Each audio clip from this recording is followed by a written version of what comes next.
So today starts Unit 3, and Unit 3 will cover measurement and statistics. And we're going to start with measurement, and specifically we're going to start with the SI measurement system. So for those who are keeping up in their notebook, we're doing the SI measurement system, and the date for today is the 29th. So the International System of Measurements, often called the SI system, is the system of units of measurement consisting of 7 base units. And those 7 base units are meter, kilogram, second, ampere, Kelvin, candela, and mole. So depending on the type of measurement you're taking, this would be the base unit that you would be using. It's the most widely used system of measurement, and the United States is the only industrialized nation that has not adopted the SI system. And when we get into unit conversion, you will wish that we had, because it's a lot easier to do in the SI system than it is in the US customary system.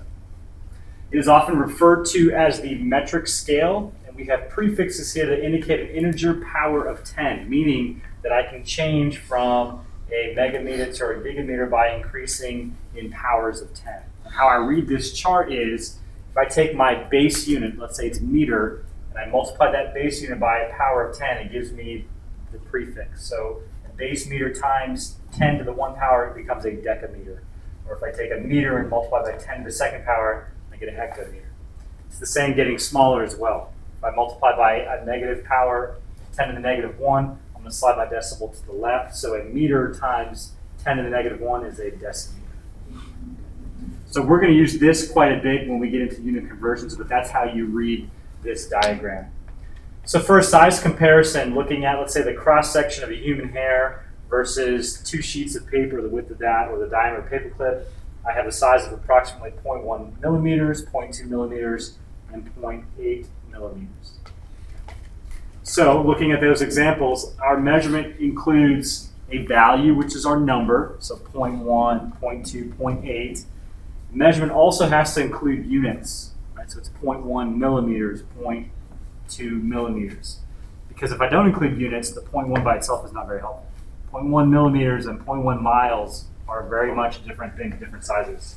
All measurements always involve a level of uncertainty, meaning that the measurement that we take is the best estimate of the actual quantity. So given the tools we're using, it is an estimate of the actual length or whatever that we are recording. We do need to discuss significant digits because it's important, and scientists and engineers use that to indicate our uncertainty within the measurements that we take.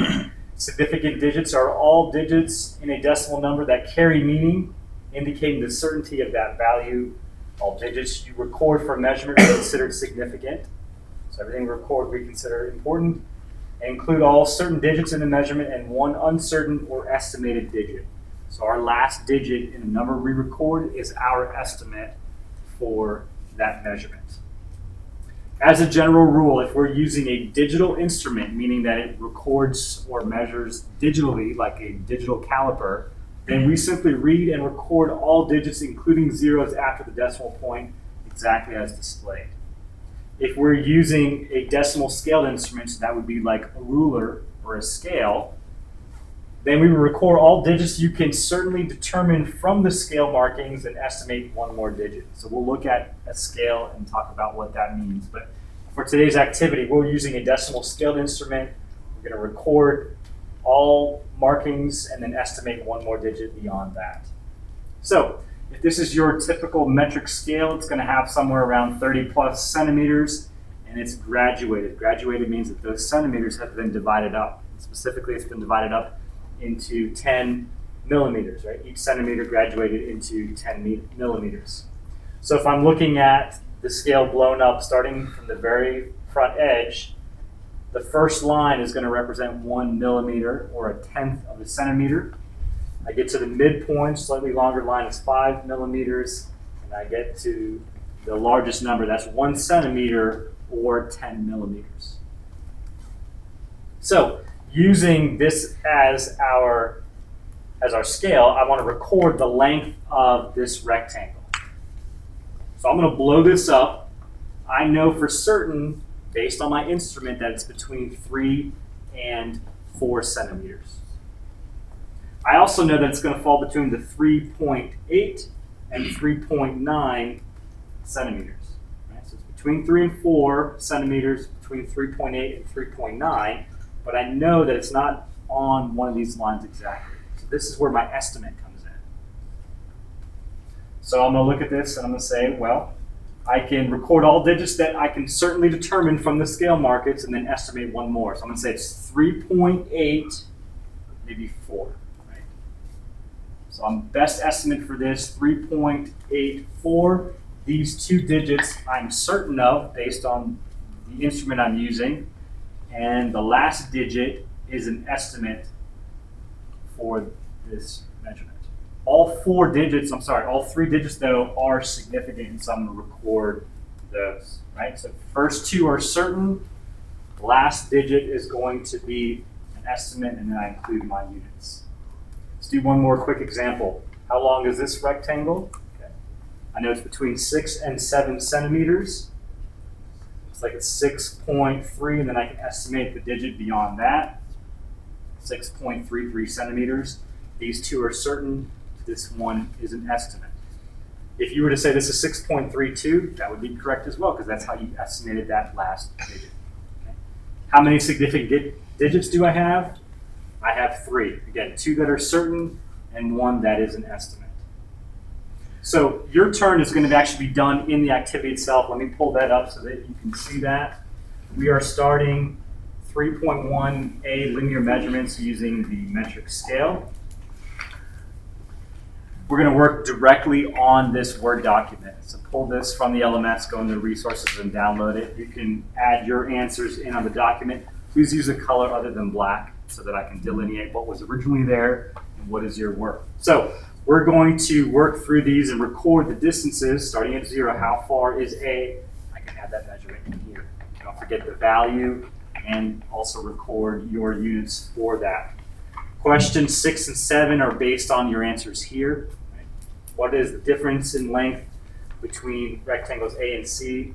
If I have those measurements, I can record those here. For question number 8, even though we're working directly on the computer, when you take your measurement, I want you to measure these boxes on the screen, or take these measurements on the screen, and you're at 100%. So don't blow up the Word document, don't zoom out. I want to be exactly at 100% on this Word document. Okay? So I can record or take my ruler and measure this length. I can add a text box and put in my value in my units for that. Okay. When I get to these ones here, this is a theta symbol.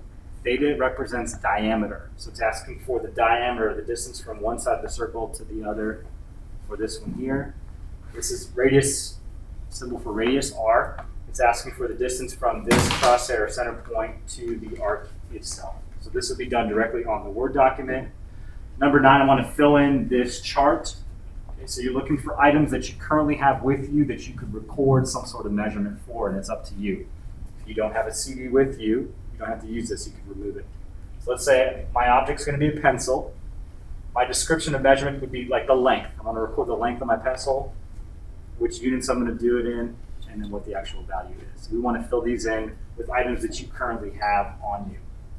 Finally, I'm going to do an isometric drawing. So this will have to be done on isometric paper. It cannot be done on the Word document of this object given the measurements here. So you'll be using your ruler and using the measurements like the overall width of 3.5 centimeters to do that drawing. You also need to answer question 11 and the conclusion questions 1 and 2.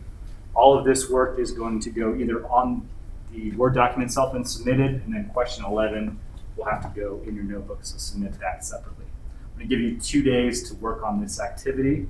When you finish it, submit it to the LMS, and then we will move on to 3.1b, which is basically the same activity, but using the U.S. customary system of measurements.